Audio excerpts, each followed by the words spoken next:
Revelasyon ni Vic Soto tungkol kina Atasha Muhlak at Vico Soto.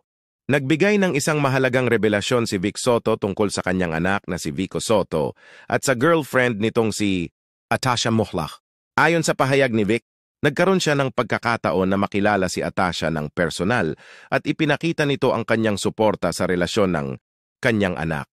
Ang pahayag ni Vic ay nagbigay ng bagong pananaw sa relasyon ng magkasintahan at nagpatunay ng kanyang pagkakaalam at suporta sa kanilang samahan.